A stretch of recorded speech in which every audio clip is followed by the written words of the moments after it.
Okay, let's open in a word of prayer. Lord, we thank you for the time we can spend together. We pray that you'll bless our time together today. In Jesus' name, amen. So today I'm going to call it change. I don't know why, just because that was the only thing I could think of at the last minute. I forgot to do anything. I don't actually spend a lot of time preparing my titles, but this week I spent even less than that. But there's a lot of changes going on in the world today. Just a reminder of some of the different places that you can find us. We do stream live on YouTube and Facebook, although sometimes we might have trouble with that. Vimeo, we also put things up there as an archive. Remnant Truth Network, Blog Talk Radio, you can get an audio-only podcast from Christian Sentinel, and then Rumble Real FBC. I want to remind you that I am a speaker at the Last Days Bible Conference that takes place in the Calgary, Alberta area. I was supposed to speak there in person last spring at the end of April. That, of course, had to be canceled because of this COVID thing. The one this year had to be canceled because the authorities had restricted the seating. They had a fairly large place that they were going to rent to hold the conference. And when it was all said and done, they could only hold 80 or 100 people, which made in-person not really economically practical. So if you go to ldbc.ca, there are links there on that homepage to speakers at the conference. Eric Barger, Mike Gendron, Isaac Gabazon, and myself. They played Eric Barger's and Mike Gendron's talks on April 28th, and you can click on that link, and then I'm on the April 29th, and then this week they'll do it on May 5th and 6th. So you can go and watch those if you want to. My two talks were the very viral variants of the apostasy virus and the deplatforming humanity.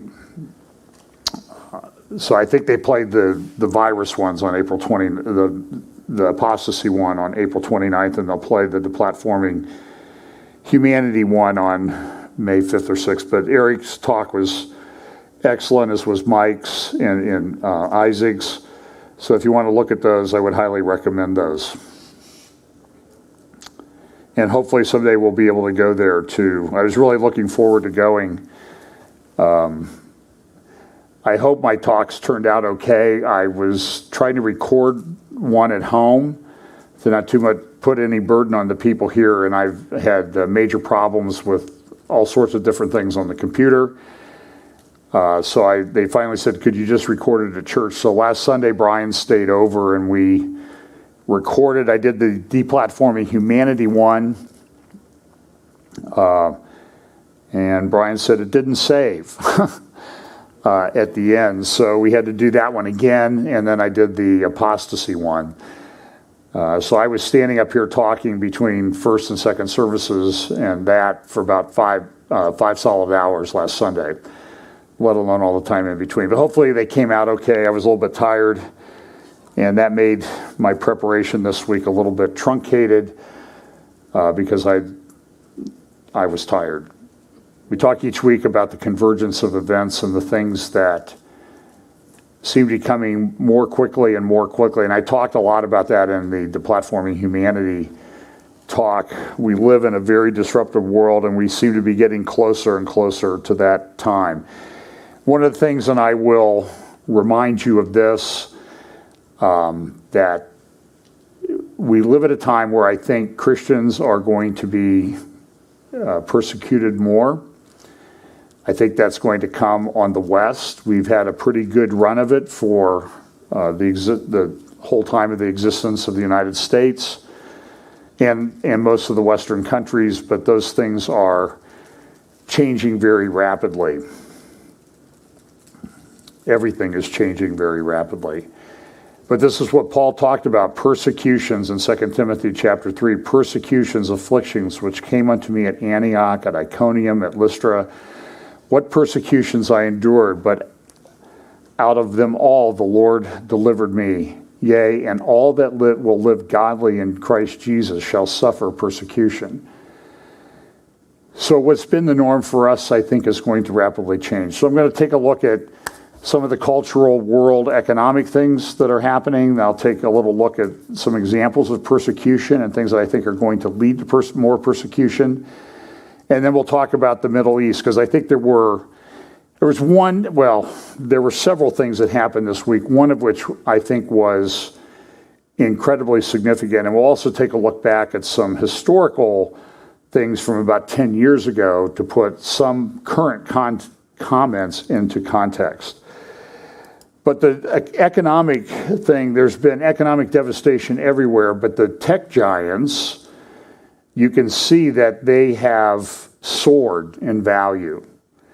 They've added, I think, somewhere around $3.4 trillion, these 5 companies, in value to their stock value over the time of the pandemic, since the beginning of the pandemic. That's absolutely shocking. I didn't have time to put it in, but there's a great graphic on CNBC that tells you, to give you an idea of how the tech giants are doing, how much money, how much revenue they are bringing in per minute.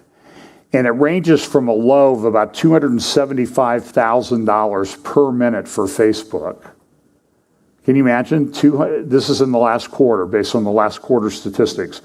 $275,000 per minute, 24 hours a day, 7 days a week.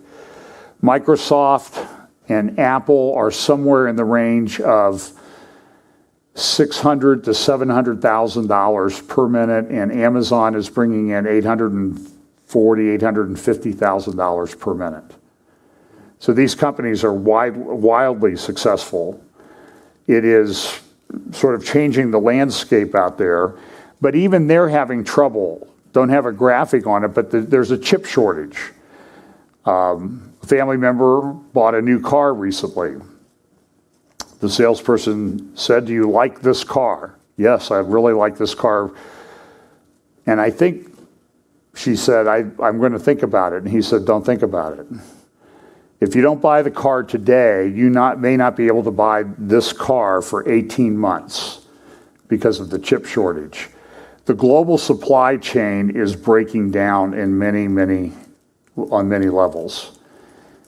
So not to be apocalyptic or anything, but you need to store up some extra food and that sort of thing, because I think that there's going to be some major problems down the road. Even Apple came out and said that after the next couple of months, if you want to buy a computer, we're going to have supply problems getting you the computer that you want to order, because it's not so much that we can't make it quickly enough, it's just we don't have the supply of the chips that we need to put in computers.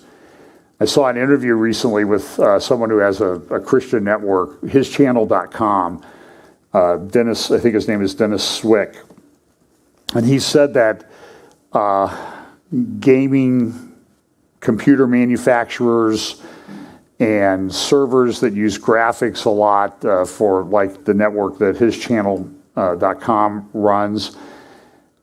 Computer chips for that used to run a couple $3,000. They're now running somewhere around $18,000 to $20,000 per chip, just because of supply and demand. I think Dennis told a story of someone who went to a chip manufacturer and said, "We need chips. Here's $25 million, just give us as many as you can." Not even really worried about the price. It's becoming a very, very big issue. And part of it is because of this whole pandemic thing and the way the supply chain has gotten disrupted. And then there's still the outflow from that it was Evergreen Company, I can't remember the name of the ship, that was stuck in the Suez Canal for about a week. There's going to be ripple effects on the supply chain for quite some time. That I've continue to see pictures of ships anchored off the ports of Los Angeles and Long Beach. There's not even space to anchor anymore because the port is so backed up with things coming in. And then the problem is, if you want to ship something somewhere, you can't get a container to put on a ship And if you do, it's gone from, a couple $1,000s to $90,000. It's just, everything is just messed up. And it's going to get messed up. Here's this. I've talked a lot about this over the years because I think this is an important part of how Bible prophecy plays out. The U.S. just released its census. Of course, now there's going to be litigation. Everybody's going to claim they didn't count enough people in our state. It didn't have a major impact on congressional delegations. I think Ohio lost 1, Texas gained 2. But everybody's going to be fighting about it. Here's China, though. They released a report this week, and immediately they've sort of pulled it back, and it shows that for the first time in a long time that China's population has actually decreased. Projections that I've seen that by 2050 or a little bit after 2050, and again, whenever I talk about that, that doesn't mean I think we're going to be here until that time. We may be, I don't know. I probably won't be if it goes to 2050. But it's just the populations are changing. For Western democracies, populations are falling. Birth rates are falling. In China, because of their one-child policy, strictly enforced for a long time, they will decline in population from about 1.4 billion to about 1.1 billion over the next 30 years.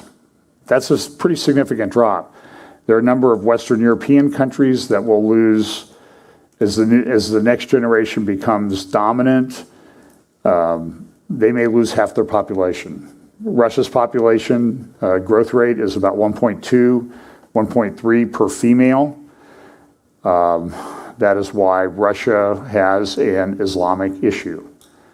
Moscow, I am told, is 25 to 30% Islamic, even today. So these are huge impacts. And because some of these countries are involved in Bible prophecy, I think that sort of enhances the urgency or the likelihood that these things are going to happen sooner, because the players in Bible prophecy are some of those countries that look right now like they're going to hit the demographic wall. Another problem with the supply chain in the United States is that there are increasing news reports. Not so much, I think CBS did a thing on it last week about drought that's especially hitting the western United States. Lake Mead is falling again. This is a picture on the left is Lake Mendocino up near Ukiah, California, and then, I'm sorry, that's on the right. Left is Lake Oroville, which Lake Oroville, you can see where the shoreline used to be. Lake Oroville has the highest dam in the United States, 770 feet high. If you remember, the spillway collapsed there a few years back. They've spent about $1 billion fixing it, but you can see that the lake is down significantly. This is the beginning of the dry season. This is not the end. They didn't have enough snowfall again. Here's another picture of Lake Oroville. And you can see, I remember when we were in California back 5 or 6 years ago when they were in the midst of another drought, we drove by a lake near Visalia, California in the Sierras, and they had all of the houseboats jammed in. It looked like a little apartment complex in the middle of a puddle because the lake had just dropped so much. This is going to happen more and more. So here is a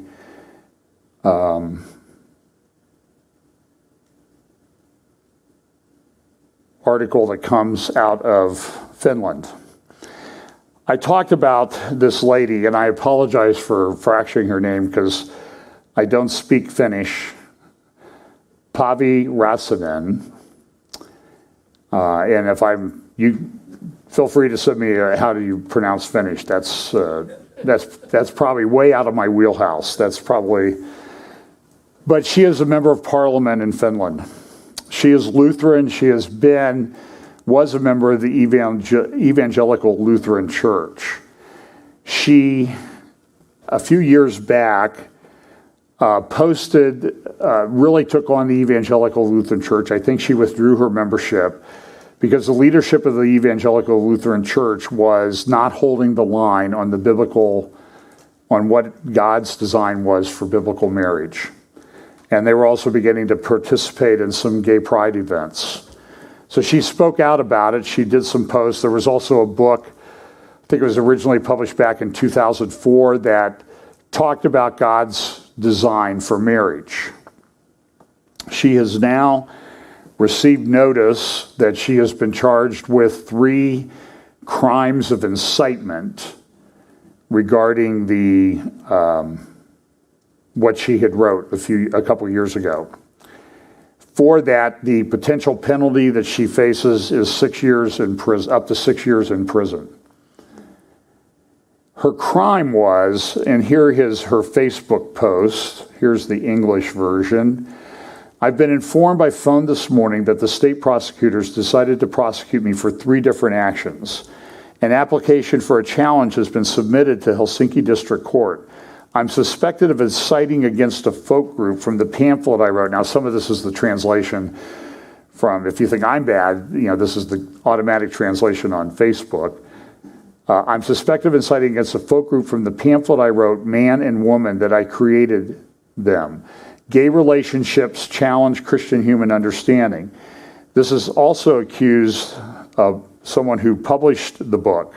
Secondly, I'm accused of a Twitter, Instagram, and Facebook post I published on June 17, 2019, questioning the church's participation in pride events and attaching a picture of the biblical text, Romans 1, 24-27.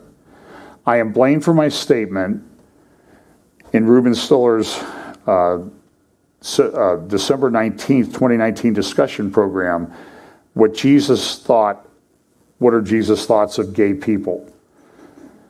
She says this, the decision was surprising and even shocking. I don't think I'm guilty of threatening, slandering, or insulting any group of people. All of these questions of Bible teachings about marriage and gender, these accusations following my statements are essentially the question of whether you can display and express your conviction based on the traditional teachings of the Bible and Christian churches.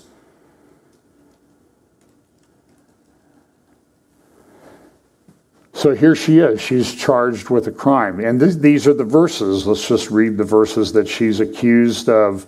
This was incitement to the Finnish prosecutor. Now, the understanding I have is that the prosecutor or someone in the justice office there has a lesbian daughter. And I think that might be what's driving the agenda on this a little bit.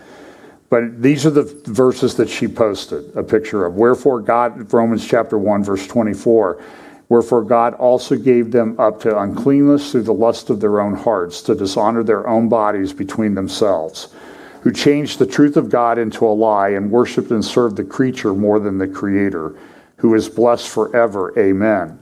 For this cause God gave them up into vile affections, for even their women did change the natural use into that which is against nature.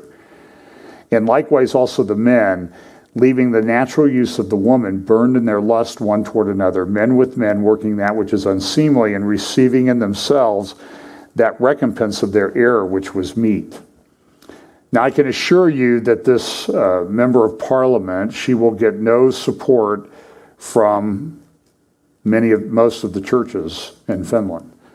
They're not going to stand up to this. Why? Because what this has done, whether she's convicted or not, the fact of the matter is that what the prosecutors and people who want to push this agenda want to do is they want to make everybody else think twice before they say anything that might be based on the biblical text. That they're trying to chill discussion on that issue. And this is the way the left operates. And the unfortunate thing is, very few pastors in the church will stand up to it because, well, I don't want to cause trouble for my church. We're just going to go along. So, we hope that those people might read the Bible and find out what it says, but they will never clearly declare it. There are, and I'm going to talk a little bit about Carroll Independent School District down in the Dallas, Texas area. But before that, I will also say that I was sent some textbooks, a link to textbooks. I didn't have time to make slides of. I had so many things coming my way this week, it was pretty difficult to keep caught up. But someone in Finland, one of the Nordic countries, I guess I'll say, sent me textbooks that are being used in school there. And in those textbooks, it talks essentially about you're human, but we're going to evolve through artificial intelligence and things to something better. And this is in middle school textbooks. So, and I talked some about this in my Deplatforming Humanity talk. This is being talked about everywhere. It's not that it's sort of in the corners and you have to go looking for it. It's being taught to children in schools. And then you have the agenda of the transgender. You have kids being taught about questioning their gender identity when they're 3, 4, or 5 years old. Do not think that when President Biden gets up and says, we want to start universal preschool for 3 and 4-year-olds, that this is being done for to instill in them the values that you have. The thinking is, if we get them earlier, the brainwashing can start before they get anything put into their head about this. So I do think that parents are at the stage where they have to make I know it's a very difficult decision as to whether you're going to let your kids stay in these schools. I have to tell you also, though, that I've looked at things from different Christian schools around the country. I'm not sure that that's just saying that it's a Christian school. You need to look at what the curriculum is, what they're being taught at the Christian school as well. What is the orientation of the teachers who teach Bible and that sort of thing in the school particularly? Because everywhere I look, I'm seeing problems. I talked a little bit about that in the talk that played the other night in Canada on apostasy.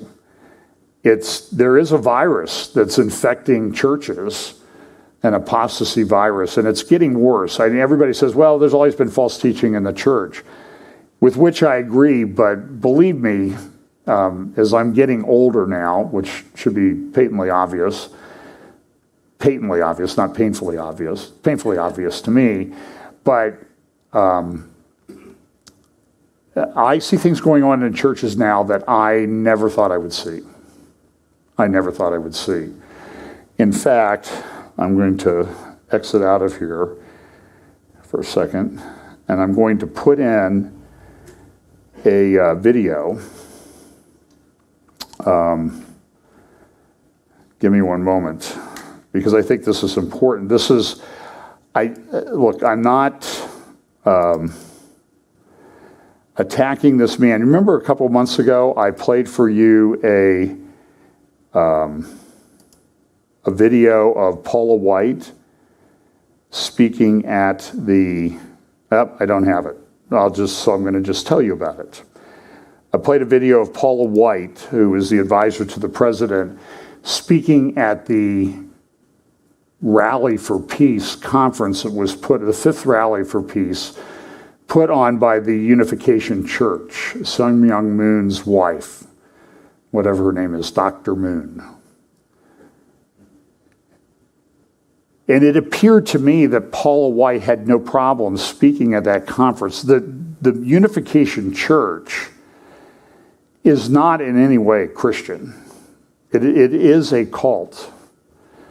And this week I found a video of another speaker at another Rally for Hope conference that took place in late February, where the speaker praised the great work for peace that Dr. Moon and her deceased husband had done to promote peace.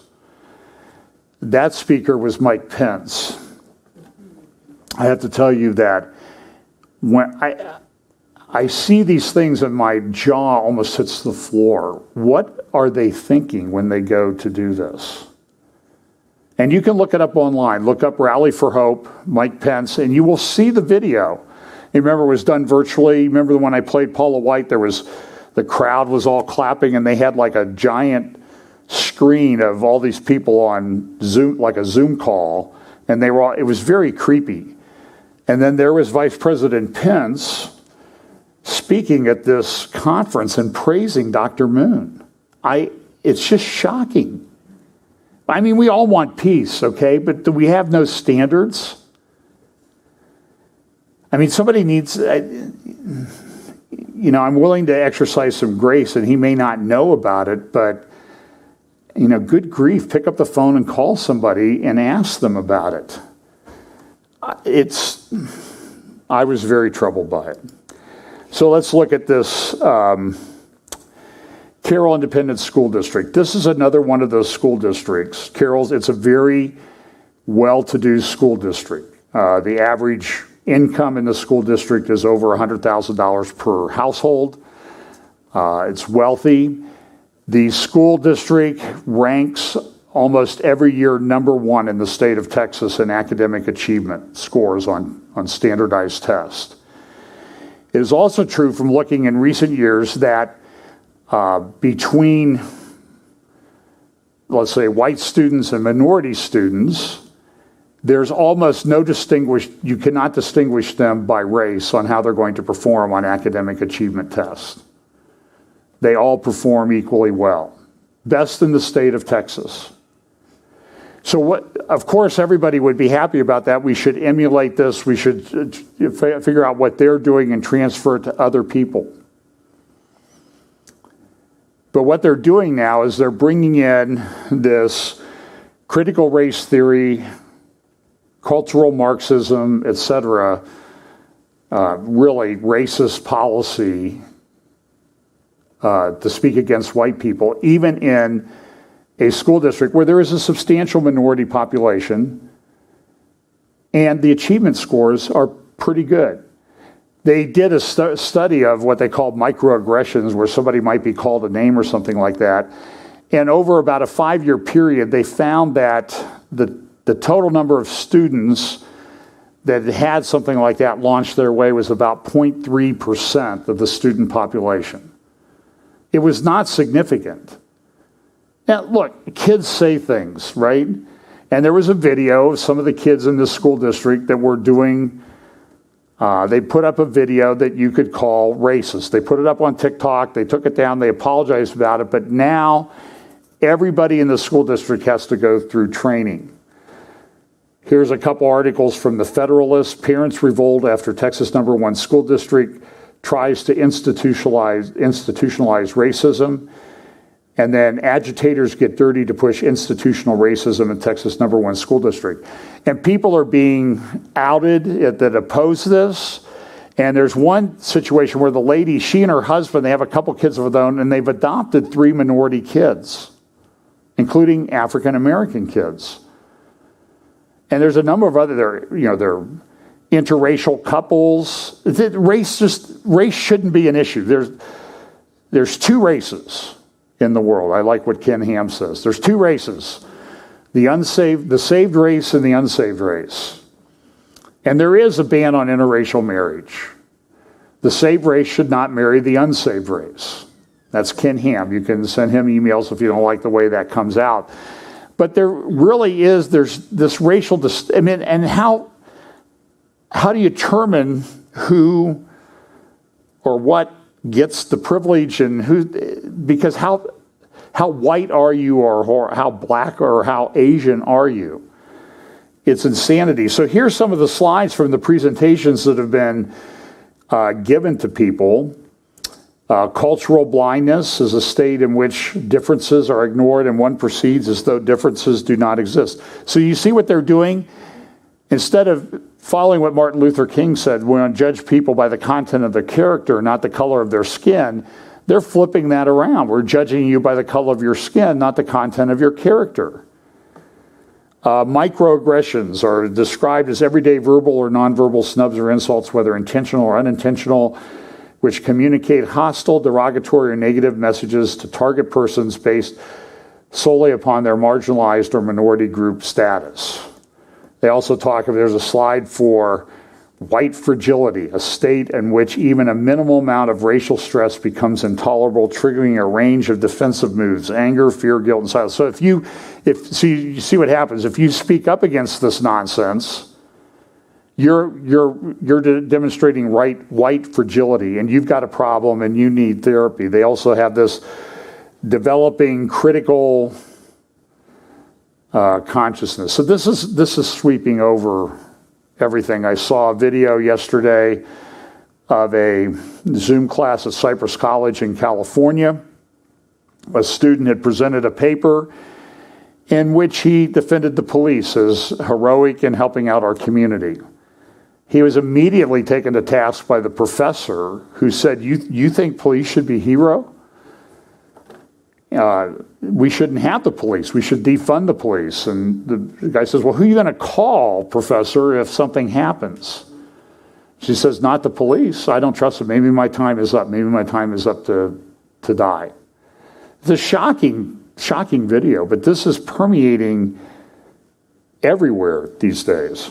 So we just need to be aware that it's happening. This is a article from the Wall Street Journal the other day. First human monkey embryos bring advanced ethics worries. Here, just listen to some of this from the article and tell me that we don't live, I hope we live near the end of time.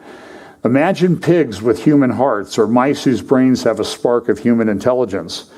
Scientists are cultivating a flock of such experimental creations called chimeras by injecting potent human cells into mice, rats, pigs, and cows.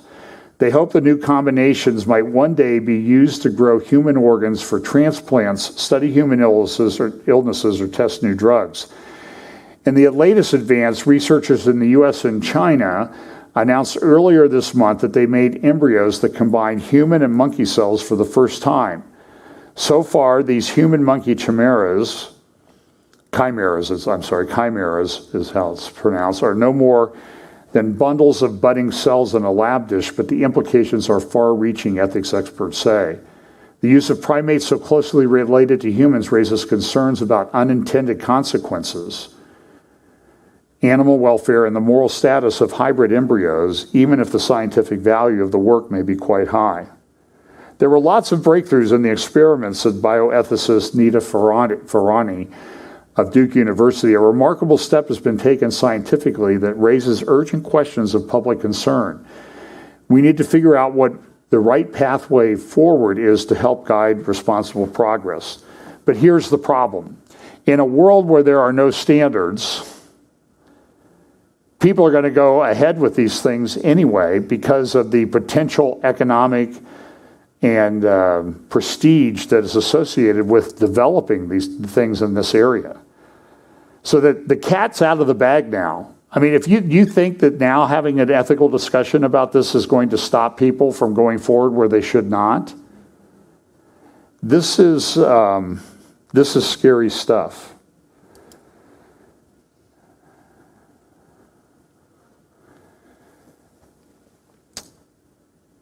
Here is a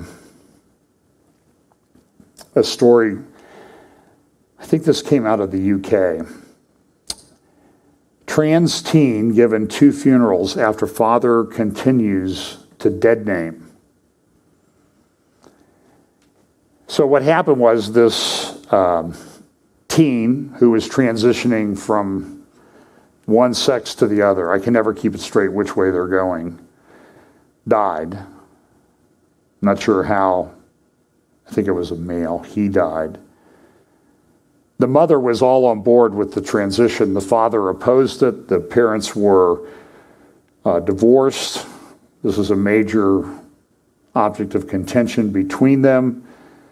The child was 12 years old and transitioning with the mother's approval. This is child abuse.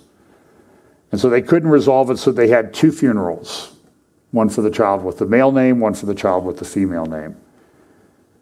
This is very troubling stuff. So I'm going to, okay, now I'm going to turn to the Middle East. And I apologize if my slides are a little bit out of order or not completely logical, but a lot of these issues that I think relate to Bible prophecy are very, very significant. And they're all sort of interrelated. So, let me just escape here for a second. I need to move this one down someplace later. Excuse me one second. I know this is, you should do this before you get up there. I know I'm going to hear that.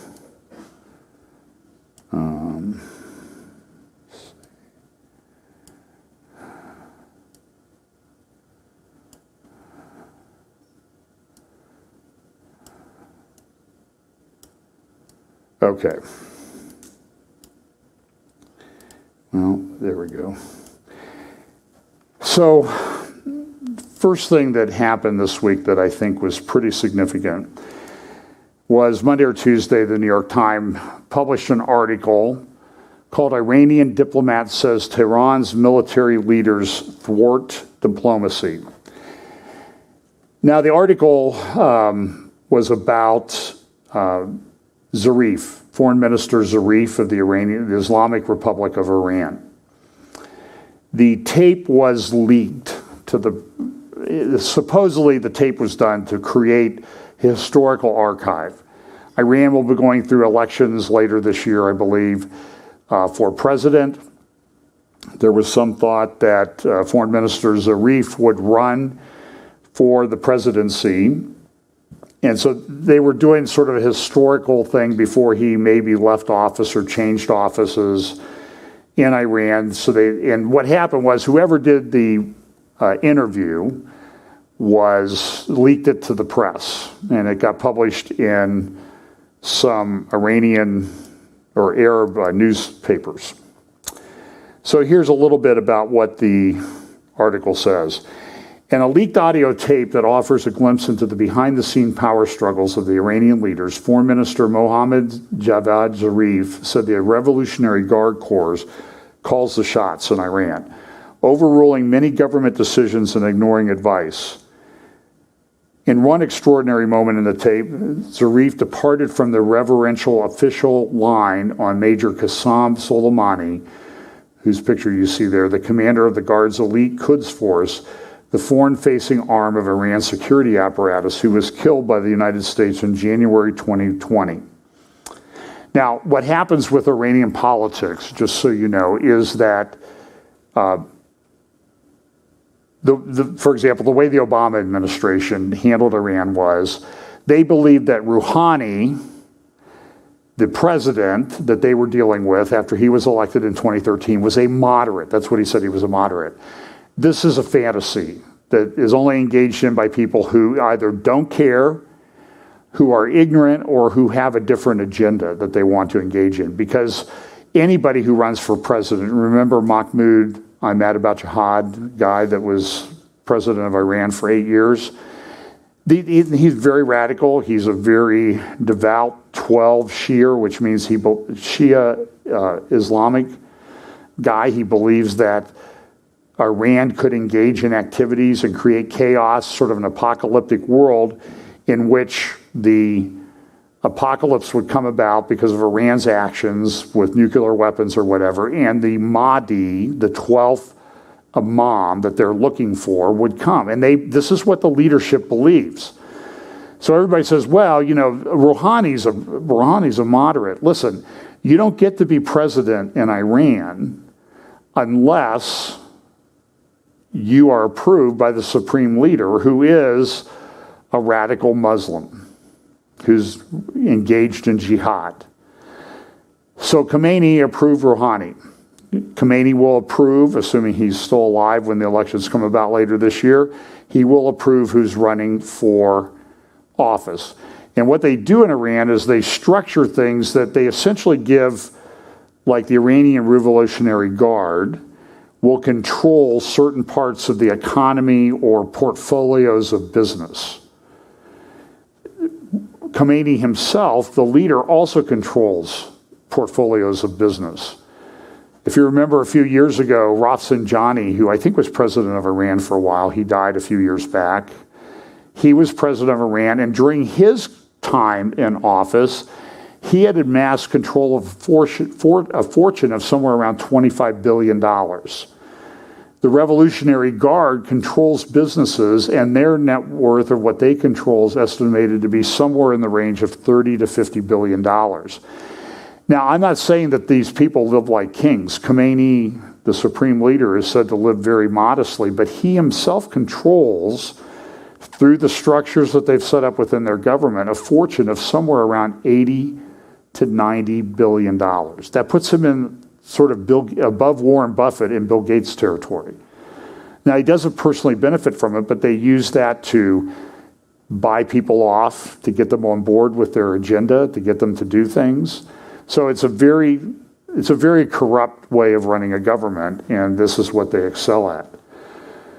So Zarif noted this in the interview, and he said, listen, General Soleimani, Mr. Zarif said, undermined him at many steps, working with Russia to sabotage the nuclear deal between Iran and world powers and adopting policy towards Syria long war that damaged Iran's interest. Zarif said this, in the Islamic Republic, the military field rules. I have sacrificed diplomacy for the military field rather than the field servicing diplomacy. What this means is that the radical Iranian Revolutionary Guard, guys like Soleimani, are in charge of a large chunk, really the foreign policy portfolio of Iran. Zarif himself is just a front man, and he will get overruled at times. Now, I will give Zarif credit. He is an incredibly intelligent man, and he is, I'm not sure there's a smoother talker on the world stage today than Foreign Minister Zarif. So the article in the New York Times goes on to say this, the audio was leaked at a critical moment for Iran as the country is discussing the framework for a possible return to a nuclear deal with the United States and other Western powers. Talks through intermediates have been taking place in Vienna. It is unclear what effect, if any, the revelations will have on those talks or on Mr. Zarif's position. The recording of a conversation in March between Mr. Zarif and an economist named Saeed Leilaz, an ally, was not meant for publication, as the foreign minister can repeatedly be heard saying on the audio. A copy was leaked to the London-based Persian news channel Iran International, which first reported on the recording and shared it with the New York Times. On it, Zarif confirms what many have long suspected, that his role as the representative of the Islamic Republic on the world stage is severely constricted. Decisions are dictated by the supreme leader or by the Revolutionary Guard Corps. And listen, this, to anybody who's been following Iran, this is not a surprise. If you have looked at how Iran runs things, the supreme leader is the supreme leader. His enforcement arm is the Iranian Revolutionary Guard. Zarif is merely a tool to get on the world stage and talk over the problems of the chaos and bad conduct that the regime engages in. And Zarif was superb at it. But the other interesting thing, he did praise Soleimani. You can see pictures online of them working together. But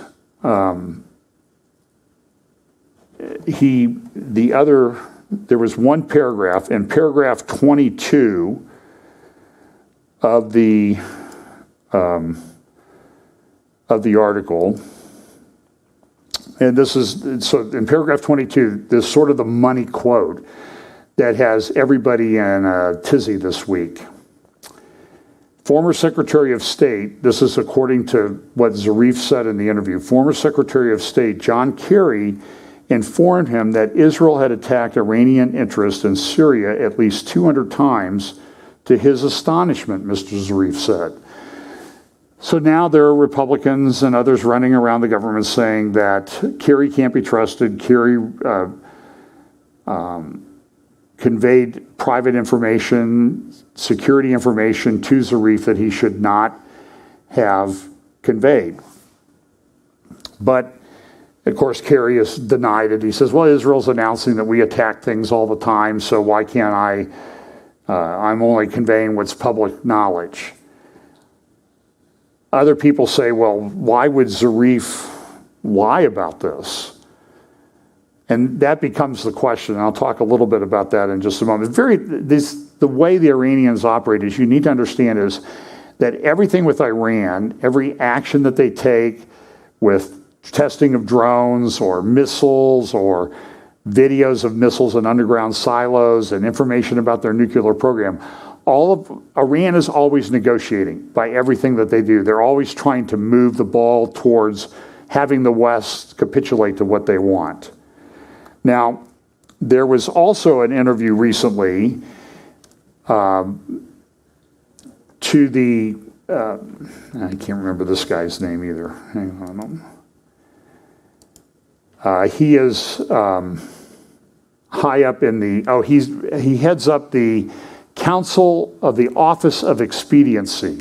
I'm not sure what that means, but that's how the translation comes out. And he gave an interview to Mayor's News Agency, who publishes the New York Times.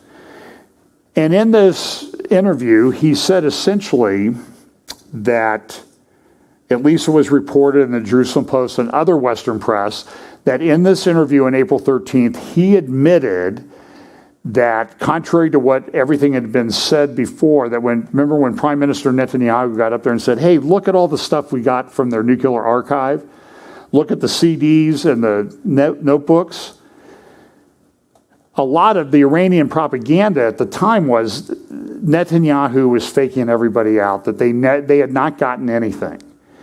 In this interview, though, this head of the Office of Expediency seemed to admit that, yeah, we've had some problems in the past, and I think they did steal our nuclear archive.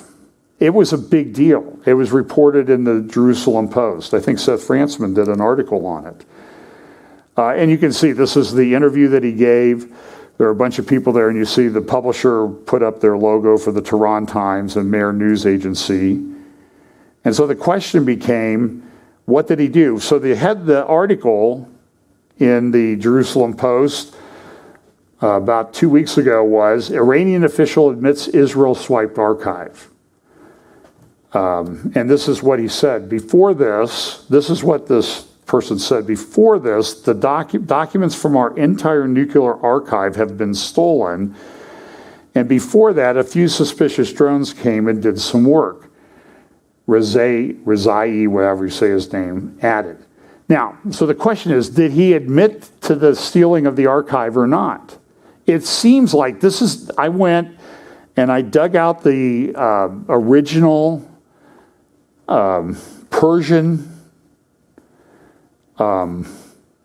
translation and translated it and checked it against some other translations, and it does appear that he did admit it. But now the Tehran Times comes out and says, no, that's not what he said. You can go and look at the archive in Persian, and he said, they came and stole our papers. And now the Tehran Times story is the papers displayed by the Zionist regime's prime minister, who claimed to be our country's documents, were forged, and Netanyahu's actions were a show for domestic consumption and rivalries among parties in the occupied territories. The official said a few days after some media outlets alleged that he had said top secret documents from Iran had been stolen. And here's the original Persian language with the translation.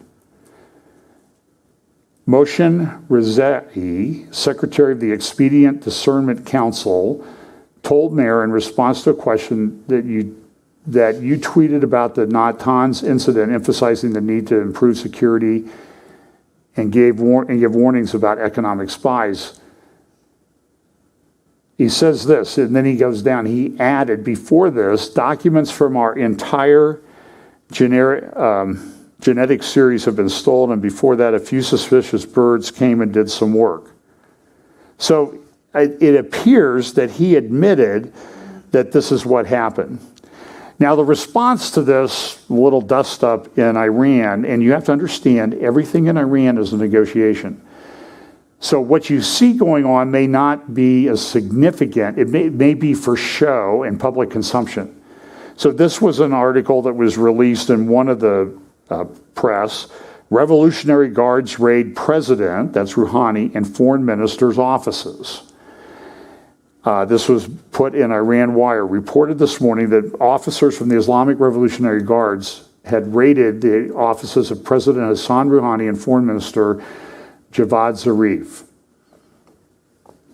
After a short altercation with the security guards of the President's office and the Foreign Ministry, the guards took a number of documents from the premises. Now, the question is, was this really that they're going after Zarif, that he had said something he shouldn't have said? Or is this for show? The Jerusalem Center for Public Affairs has an article, and there's been a number of articles, and the suggestion in these articles is, look, Zarif may not be running for president. They may have decided you're not running for president. In fact, there's going to be something that you do, like reveal something you shouldn't reveal, and you're going to end up in the West in exile, like other Iranians have done in the past. But when you get to the West, of course, everybody's going to see you as this victimized individual. They're going to believe everything that you say, and you will be much more effective in the West in exile defending the Iranian regime or covering over what they've done than you would be if you were the foreign minister of Iran. So a lot of people think, and I think there's some truth to this, that they are going to do this. So what it would do is it would give Zarif a reason not to run in the election. He would be exiled to the West, and he would be a better propagandist there than he already is. Here's this picture of Kerry and Zarif are very close. You can find information about that Kerry's been very close to Zarif ever since they were, Kerry was on the Foreign Relations Committee of the U.S. Senate. And this is an editorial cartoon that shows that, Uncle Sam is using, this is again to kind of denigrate Zarif a little bit, Uncle Sam is using him as a prop. This is an article from Foreign Policy. It says, Israel's attacks in Iran are not working. They've been doing all these things. They've been hitting ships. They've been hitting Natanz. They've had, according to what Kerry told Zarif, a couple hundred Israeli attacks on targets in Syria. There's probably more than that. And they're just not working.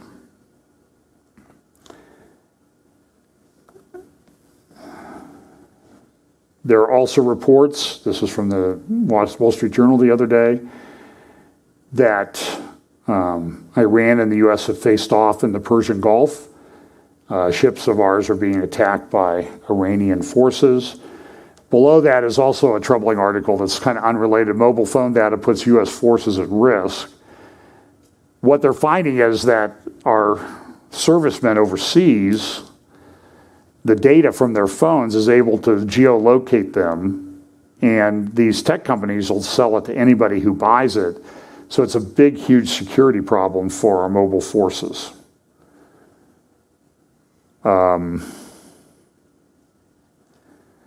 So there's a lot of controversy about what's going on with Zarif. And I want to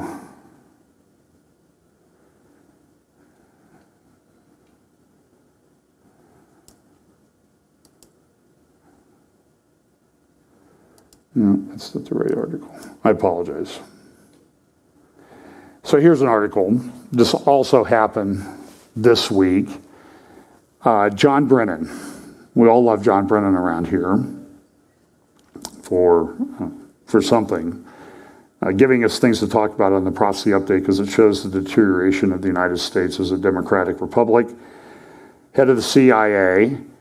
He tweeted, this is an article by Seth Frantzman in Friday's Jerusalem Post, and here is what Brennan tweeted. Well, let me set it up. Before I tell you what he tweeted, let me tell you why he was tweeting this.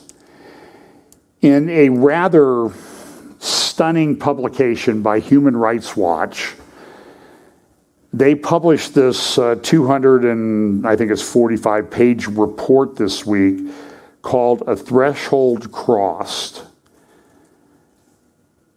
And essentially what it was the Human Rights Watch called Israel an apartheid state.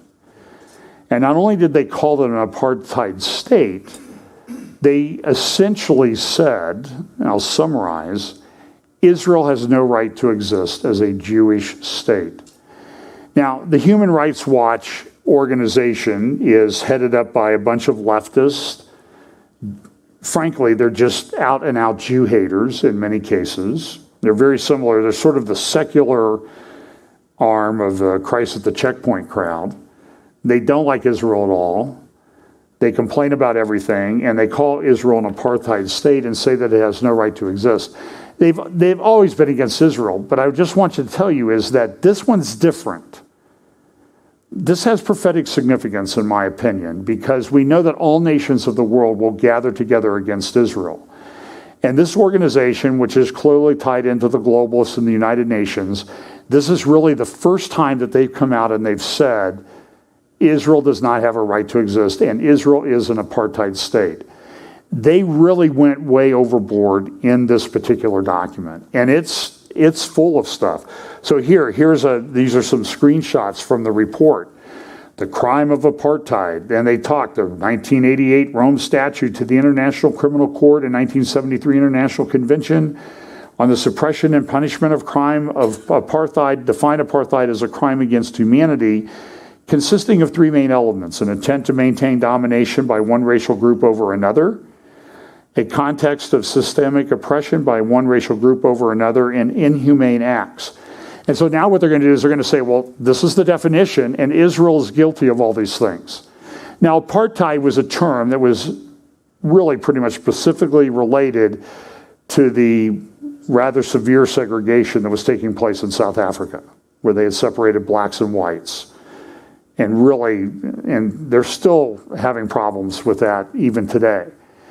But Israel, it's a specific, there's a close relationship ethnically, racially, between Jews in Israel and Arabs. It's sometimes hard to tell the difference.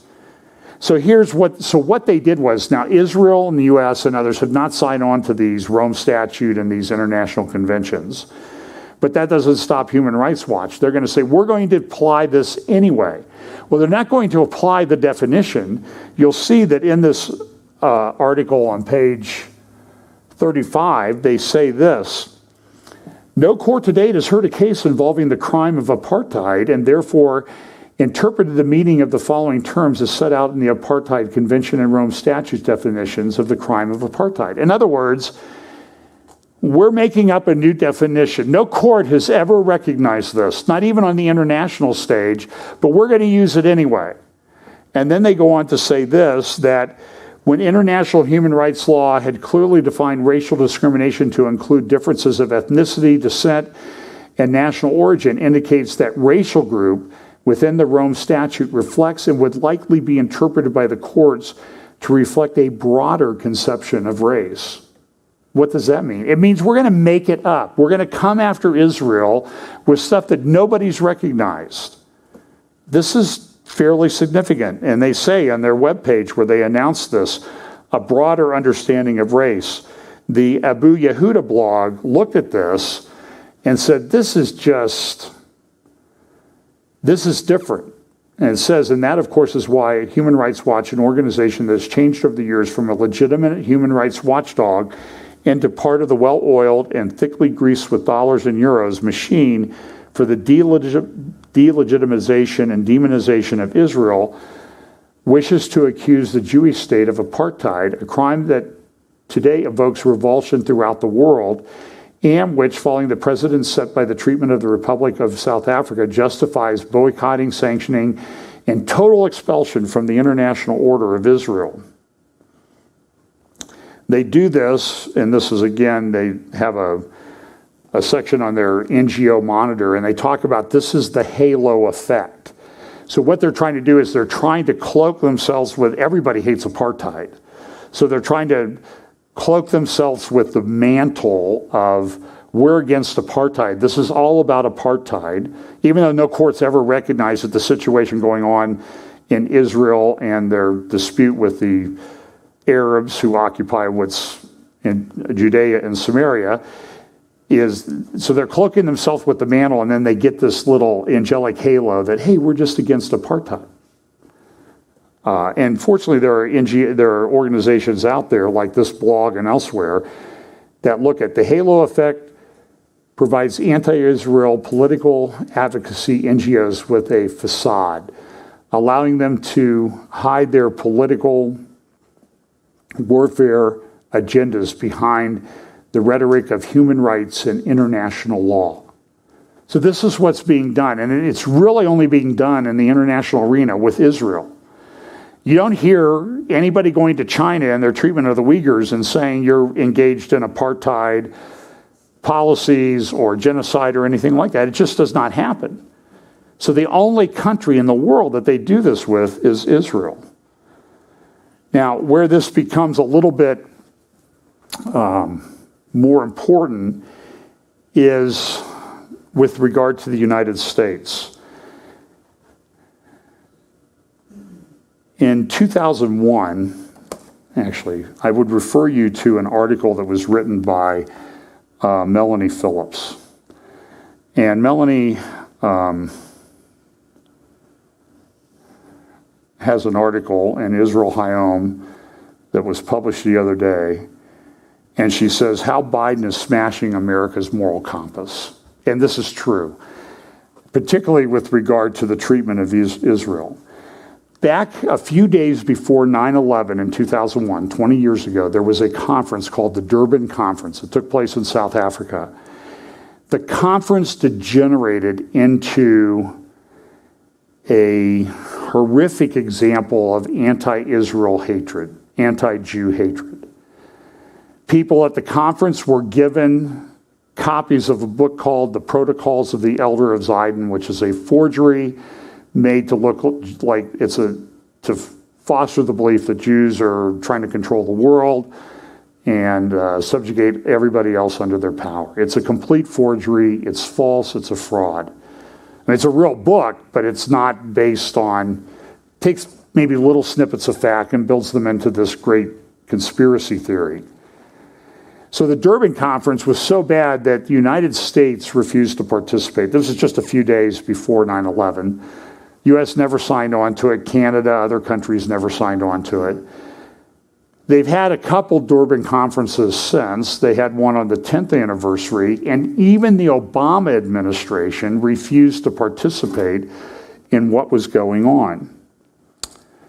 Melanie Phillipson says, this is what she says, that evidence concerns the infamous 2001 UN World Conference Against Racism, Racial Discrimination, Xenophobia, and Related Intolerance that was held in Durban, South Africa a few days before the 9/11 attacks.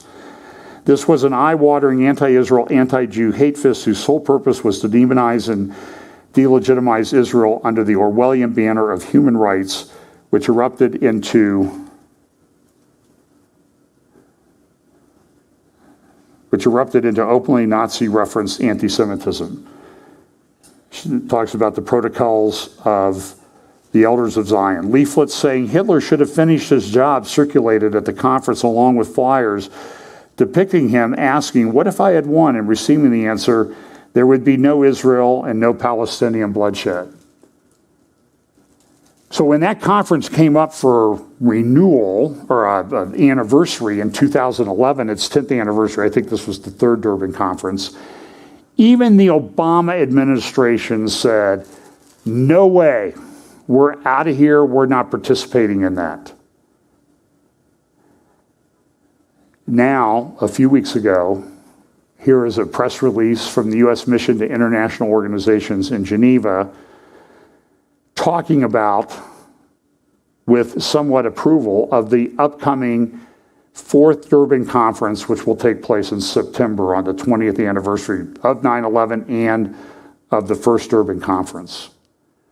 And so Melanie Phillips is correct when she says, what is going on? What has happened to the U.S. administration that they have allowed this? And the answer is, whoever's in charge, I don't know if the guy who stood in front of Congress the other night is totally in charge. I think something is going on. I know it sounds like I'm losing my mind, I'm engaged in conspiracy theories.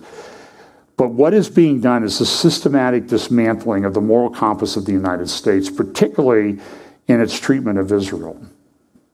And Melanie Phillips points that out very well in her article in Israel Hayom the other day, on Friday. Now there is yet another further attempt to re-weaponize Durban. In September, the United States plans to hold a 20th anniversary meeting where the original declaration will be confirmed. Shocking as all this is, it makes perfect sense in light of the Democrats' embrace of intersectionality and identity politics. So do you understand that the racial stuff going on in the schools, that we see in the streets, that is totally ignored by the president? He talks about white supremacy and the one event that people did the wrong things and ignore it. Did he mention anything about what's going on in Portland, Seattle, St. Louis, Texas, Baltimore? Did he talk about how police are resigning by the hundreds?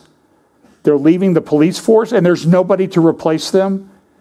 I think New York has had, it was either 700 or 1,100 policemen resign over the past 6 months. And there's nobody in the pipeline to replace them. Crime rates are going up. Did you hear the president in that speech say anything about law and order? He talked about white supremacists, but he never mentioned the other thing.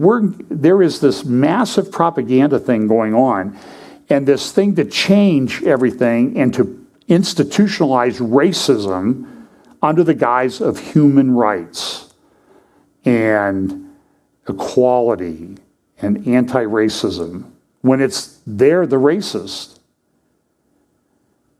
It's a stunning transformation to watch. As Melanie Phillips says, proponents of intersectionality view only white people as a threat. This is now the view of the Biden administration. And in his address on Wednesday night to Congress, Biden said, according to the prepared text on the White House website, when he actually delivered the speech, he notes, he managed to mangle his words. The most lethal terrorist threat to the homeland today is from white supremacist terrorism. He made similar remarks in February when he said white supremacists were the most dangerous people in America, calling them demented.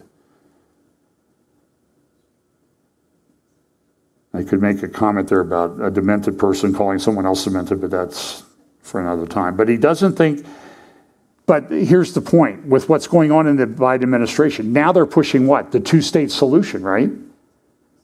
They want to go back to the two-state solution, like that's actually going to be able to be done. And it can't be done. No, because the one side will never recognize the Jewish state of Israel. And she notes the contrast, but he doesn't think those Palestinian preachers and officials who say things like the Jews are thirsty for blood to please their God, or that Jews were forced out of Europe in the past because of a threat posed by their evil nature, are demented. He doesn't think that Iranian leaders who deny the Holocaust, allege a Jewish conspiracy to replace Islam by Western imperialism, and claim Jews seek to dominate the entire world are demented. Instead, Biden treats the Iranians and his administration as rational actors with whom he wants to negotiate and into whose terrorist activities he intends to funnel billions of dollars. And then she gives whether Biden is too mentally fragile to grasp what he's doing, or whether he has made a cynical calculation of where his interests lie in today's increasingly radical Democratic Party, it would seem that there's a puppet of the hard left in the Oval Office. The demonization of Israel has helped smash the cultural moral compass of the West. Now America is smashing its moral compass in politics too, and as a result, it is dragging the rest of the so-called civilized world behind it to the potential endangerment of all. This is a big deal. And so you see all of these things remember we talk all the time about acceleration and convergence in Bible prophecy, that these conditions for the end time, all the world against Israel, a one world leader, a one world system, a system of economics. Do you see how all these pieces are all sort of being shoved in our face all at the same time?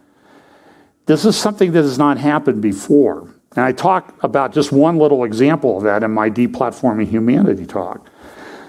So now the U.S. is going to be on board with this thing. Here is the systematic oppression. These are screenshots from the Human Rights Watch thing. You can download it. I would encourage you to download it and look through it. Just look through the screenshots like I have here. It will tell you a lot about what they think. And they have these charts here, like born unequal abroad. So they have the Palestinian on the right, the Jewish American on the right. Can I visit Israel and the occupied Palestinian territories? Yes. Palestinian, no. Can I move there? Yes for the Jewish American, no for the Palestinian refugee born in Lebanon. Can I become an Israeli citizen? Yes, no. Do you see the contrast? They have this thing about intent to dominate, and they have these quotes from different leaders about what they intend to do. Elder of Zion blog took this particular one, born unequal, West Bank, Jewish citizen of Israel, and a Palestinian. And you see here, can I hop in my car and drive to Jerusalem? Yes for the Jewish person, no for the Palestinian. If arrested, will I get a fair trial? Yes for the Jewish person, no for the Palestinian. Do I have the right to free speech and right to protest? Yes for the Jewish person, no for the Palestinian Arab. Can I build a home? Yes for this person, no for this person. This is in the West Bank. And this is not necessarily true. So this clever person at the Elder of Zion blog, he put up this, comparing born unequal East Jerusalem. So you take an Arab in East Jerusalem and a Jewish citizen of Israel.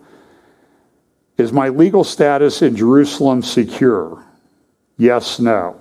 Can I move abroad for a few years and come back? Yes, maybe not. So that's what the Human Rights Watch thing says.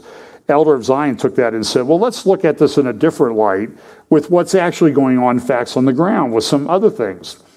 For example, can I visit the Dome of the Rock? For the Jewish citizen of Israel? No. Palestinian, yes. Can I visit Tel Aviv? Yes for both. Can I visit Ramallah? No. I would add, can I visit Shechem, the great biblical city of Shechem, where Jacob bought a well, where things happened at the time of the conquest.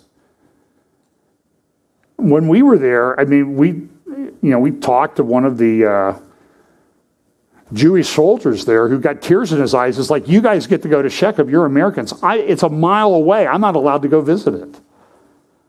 That's a Jewish citizen in Israel. Can't go to one of the most historically well-established, archaeological established biblical cities in existence. He can't do it. It's amazing. So this is all just made up. Let me go through this. So here's the Elder of Zion. He says, the far left is against the Jewish state, against Jews defending themselves, against Jewish continuity, and against traditional Judaism. Oh, he says, and they swear up and down that they aren't anti-Semitic. This is how Human Rights Watch views everything in the world. Israel dominates everything. In 1967, you see there at the table in front of the Israel sign, Abba Eban, Israel's ambassador to the U.S., and then on the right you see Arthur Goldberg, and in the middle you see Lord Caradon, talking about what happened after the Six-Day War. And they adopted Resolution 242, which set up some armistice lines and that sort of thing. And Lord Caradon of the UK at that time said this, I know the 1967 line, and it's a rotten line. You couldn't have a worse line for a permanent international boundary. It's where the troops happened to be on a certain night in 1949. It's got no relation to the needs of the situation. And I showed you last week some of the articles that related to the publication by Dorgold about the need for security in the Jordan Valley and that sort of thing. So here's the Durban Report on the left. Ambayevsky, writing in the National Post in Canada, says Canada and the U.S. have now embraced the anti-Israel hate fest known as the Durban Conference. And on the question of Palestine, the UN, UNRWA said this, well, we don't discriminate, we have zero tolerance for anything that's against Israel. Yet I showed you some quotes from this report from Impact USA that took textbooks that are published by UNRWA and used in the West Bank for Palestinian children that talk about, listen, and what it is, it's telling them, look at what you're happening. You're supporting the occupation by supporting what these Arab countries have done. They've betrayed you as their brothers. It's a bad thing.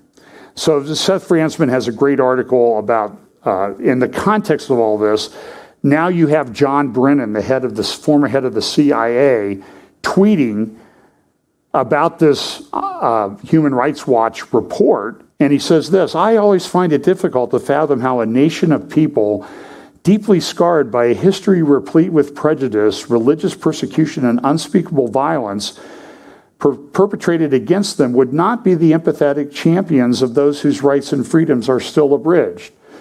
Still abridged by who? And so he wrote an editorial opinion that was at the New York Times website, and he talks about the Abraham Accords and that time, saying, I just don't understand how Israel is not why they're doing to the Palestinians what the Nazis did to them. That's what he's saying. This is the guy who headed up our CIA, the guy who's on CNN and MSNBC all the time castigating any Republican for their view of what's happening in the Middle East. I want to quote to you what he said in February 2010 when Brennan spoke on national security. At the time, he was the director of the CIA and assistant to the president on national security for Homeland Security and counterterrorism. And he went to NYU and he gave a little speech. I played it years and years ago when I did an update. And he praised Ingrid Mattson. Who is Ingrid Mattson? She used to head up the Islamic Society of North America over in Plainfield, Indiana, just outside of Indianapolis. You can see it on Interstate 70 when you drive west. It's right there on your right-hand side outside of the Indianapolis Outer Belt.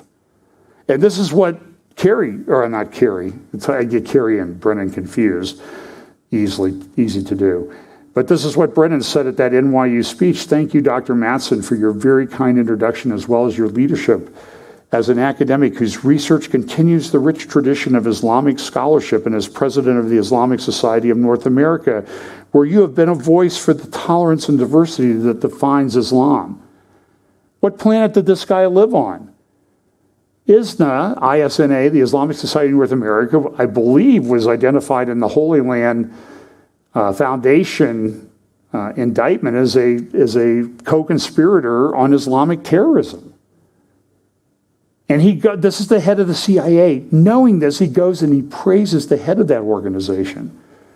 And she's a radical. Now, why did Brennan say this? I'm going to play about 2 minutes of a clip of his, because I want to put it in context where this guy is coming from. So here is what he said in his speech at NYU. Thank you on a more personal level for the opportunity to convey my respect for a faith that has helped to shape my own worldview.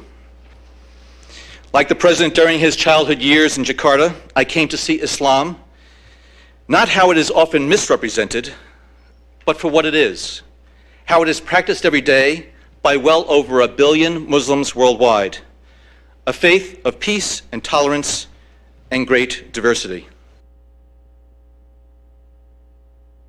Another part, okay, did you hear what it said though?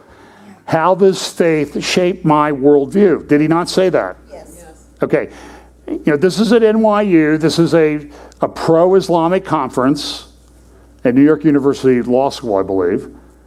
So we have it on record. This is back in 2010. He's the head of the CIA. Then he says this. But I did spend time as an undergraduate at the American University in Cairo in the 1970s, and time spent with classmates from Egypt, from Jordan, from Palestine, and around the world, who taught me that whatever our differences of nationality or race or religion or language, there are certain aspirations that we all share: to get an education, to provide for our families, to practice our faith freely, to live in peace and security. And during a 25-year career in government, I was privileged to serve in positions across the Middle East, as a political officer with the State Department and as a CIA station chief in Saudi Arabia. In Saudi Arabia, I saw how our Saudi partners fulfilled their duty as custodian of the two holy mosques of Mecca and Medina. I marveled at the majesty of the Hajj and the devotion of those who fulfilled their duty as Muslims by making that pilgrimage. And in all my travels, the city I have come to love most is Al-Quds, Jerusalem, where three great faiths come together. So much attention is paid to the divisions in that wonderful city, but you can't visit those holy places, the Church of the Holy Sepulchre, the Wailing Wall, the Dome of the Rock, and not know that these faiths can and will live in peace. One day, inshallah. Now, a lot of people listened to that speech and said, this confirms what we've long believed, that he converted to Islam. And when he's talking about the Hajj, I will remind everyone that these are the road signs on the road to Mecca. And you see this? Muslims only. The only people who get to observe the Hajj in person are Muslims. There's a little closer view of it. And so Seth Frantzman sort of dismantles what Brennan said in his tweet in his Friday article in the Jerusalem Post and says, Brennan made his comment while posting an op-ed he had written in the New York Times about the Palestinian quest for statehood. In his telling of it, he implied that Jews must have a special empathy for others, while non-Jews have no special need to be empathetic. Brennan has not made similar comments about other victimized people, such as African American descendants of slaves in the U.S., nor has he held other countries to a higher standard based on the ethnic and religious origins of their citizens. Brennan's attack on Israel, and make no mistake about it, people, it was an attack, based neither on universal values nor on international law, is not unique. Others have made similar comments. And he goes on to relate some of those. Great article by Seth. I highly recommend that you go and get it. He says this in his concluding paragraph: after the Shoah, the Holocaust, the demand shifted to demanding perfection from them and their capacity as a sovereign state. These demands always benefit the Western narrative, which can shift blame to the Jewish state for not behaving according to a Christian standard of personal morality, which no Christian state has ever imposed on itself or others. The Brennans, deans, and wards of the world would do it better to hold first themselves and their community to a higher standard, rather than treat every abuse in the U.S. or UK as the responsibility of a few bad apples. It's a great article. Now, at the Foundation for Defense of Democracies, and then in some other articles written by Caroline Glick, which I don't have time to get into this morning, does Israel lie America into wars? And the question, because this is what the view is coming out of the Obama White House now, that the only reason we're involved in the Middle East is because Israel has lied us into these wars. The Jews, the Jews, the Jews. I mean, the Obama administration sounds like certain Christian apologists that claim they're giving you true news when they actually give you some good news from time, or important news from time to time, but they always sort of wrap it in this anti-Israel, anti-Jew cover. And so in the article by Tony Badrin in the Foundation for Defense of Democracy's blog, he relates a thing about a current nominee for Undersecretary of Defense for Policy named Colin Kahl. And so what happened was, I think I got my... After Zarif came out and said, or no, after the guy that, the Iranian guy from the Expediency Council came out and said, they stole our nuclear archive. Colin Kahl, and a lot of Arabs around the world said, yeah, we knew this was true all the time, that they really had this that was stolen. They were just putting up a propaganda front and lying about whether this was a nuclear archive. Colin Kahl, this guy, who's now nominated to be the Undersecretary for Policy for the Pentagon, the number 3 civilian at the Pentagon, comes out and says, let's see what this is. But this sure has an eerie pre-2003 Iraq vibe to it. And so what Badrin says is, listen, Colin Kahl is like the only guy in the world who believes that Netanyahu is making it up when he revealed that thing. And he's the guy to be in charge of the policy part of the Pentagon. Do you understand how serious this is? Ted Cruz at hearing in Congress the other day in the Senate to confirm Kahl had this to say. Today to speak about Colin Kahl, the President's nominee to be Undersecretary of Defense for Policy. The most basic responsibility of our government and our military is to protect the national security of the American people, which requires helping our allies and constraining our enemies. The Pentagon's policy chief is responsible for those evaluations. Unfortunately, I have come to believe that Colin Kahl's judgment is irreparably marred by obsessive animosity towards Israel. I can think of no other way to explain his years of consistently wrong views regarding the Middle East. And not just wrong, but impulsive and reckless. He has repeatedly spilled out his conspiracy theories and attacks on Twitter and other public venues. He views the world through a cracked lens. Recently, a top advisor to the Ayatollah Khamenei acknowledged what the world long knew, that in 2018, in an operation right out of a Hollywood action movie, Israel seized Iran's national nuclear archive. The archive proved that Iran had been keeping nuclear weapons blueprints and materials on the shelf. The nuclear deal, of which Kahl was a principal architect, had been flawed from the start.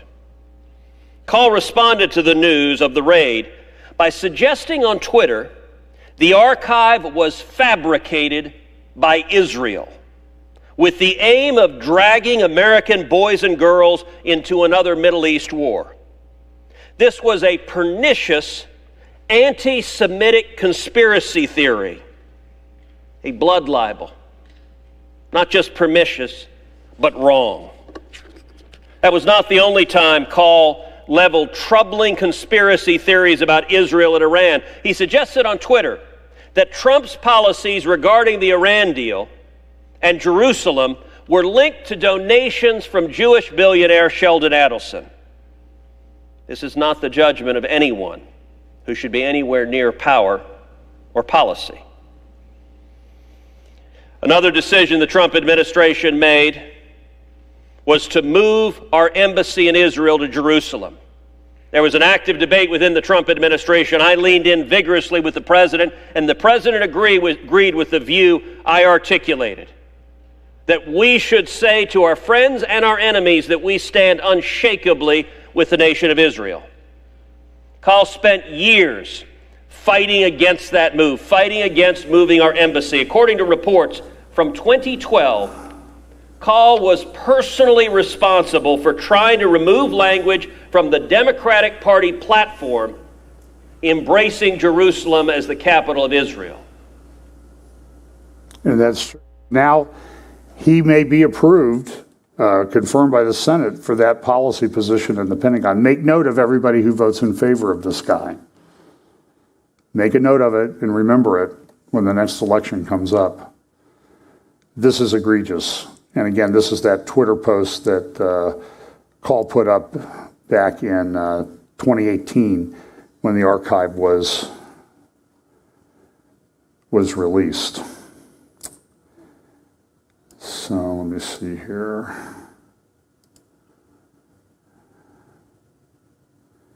Well, there's a great article by Caroline Glick in Friday's Israel Hayom about what does Israel have to do because they're facing a hostile government? This has big implications on what's going on. Israel is in a political mess.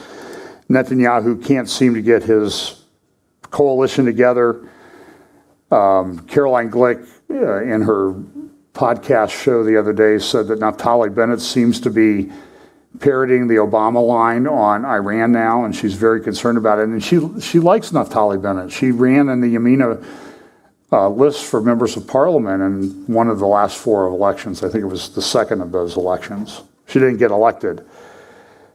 But then there's also this, I don't know if this will have an impact on the Israeli government or not, but this thing that happened the other night in northwestern Israel at the tomb of a Jewish rabbi, mystic, Kabbalah rabbi. Orthodox Jews gathered in the largest religious gathering in Israel since the beginning of the COVID pandemic.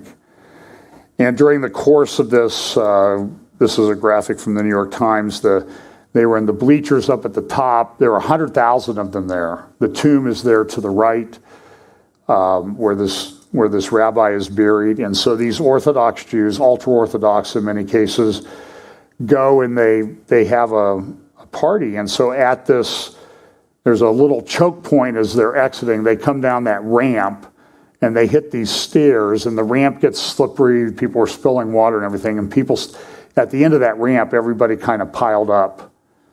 And there was a stampede, and 45 were killed.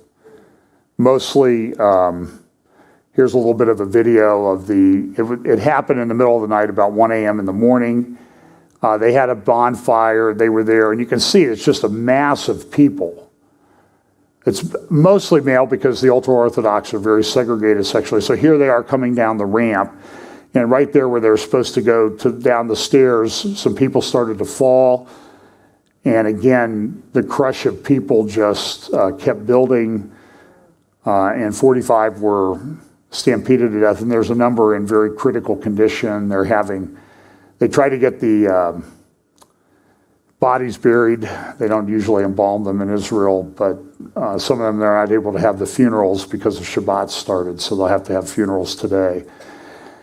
Very tragic situation. There's going to be a lot of blame. One of the one of the troubling things about this was in Lebanon, Hezbollah supporters just across the border were posting pictures of this, a picture to lighten up your day. Made my day. Here's another one, and essentially she says, boy, this is a good thing. This was a really good thing that happened. I don't know what the impact will be on the elections. And at the same time, the Palestinians have canceled the elections. Part of that was because Fatah, that's Abu Mazen's party, has split into 3 factions. And it looked like Hamas was going to control the Palestinian parliament and maybe elect one of their people as the president of the Palestinian Authority. That would be a disaster. I think Israel's okay with the elections being canceled. And I heard somebody noted this morning, they said, it's interesting, the Palestinians can't find a leader. They can't even hold elections. And so they have the same, their leader's now serving the 16th year of his 4-year term. And the Israel, we can't stop having elections and not getting a leader. So it's a very, very difficult thing that's going on in Israel right now. It is, it's a big mess. And I'm going to skip the other 80 slides that I have.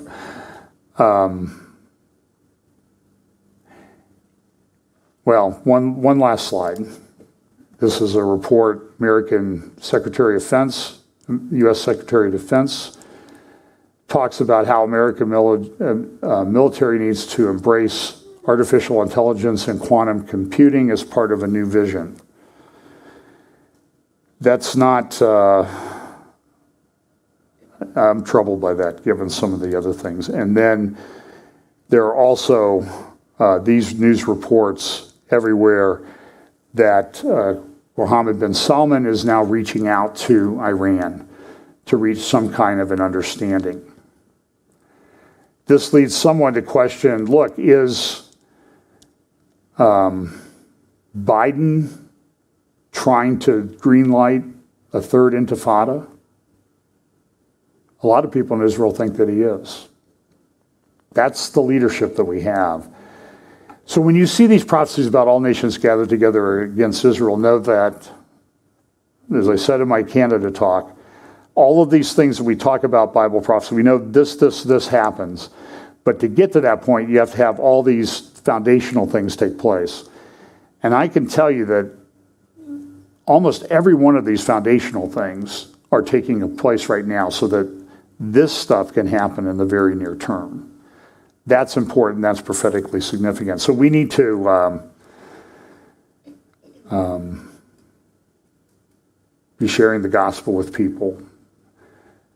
We also know that I also think with the way sort of the economy is going and the supply chain, it wouldn't hurt to lay up some extra food and that type of thing, because there are many things that I could talk about with regard to Russia and threats from Russia and China, but we'll have to go into those at a later time.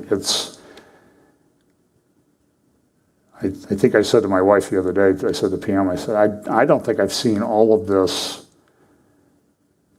It seems like every week I say, I've never seen all of these things happening at the same time like this. And each week my observation is that the intensity of all these things keeps ramping up. And you wonder, where's the end? It's stunning to watch. But look, I know Jesus is coming back. But in the meantime, we need to occupy until he comes. Let's pray. Father, thank you so much, Lord. I pray that you will give us the courage and fortitude to stand in a very troubling time, to stand firm in the faith, and to boldly declare the gospel of Jesus Christ, whatever the consequences. Pray that you'll bless us this week. In Jesus' name, amen.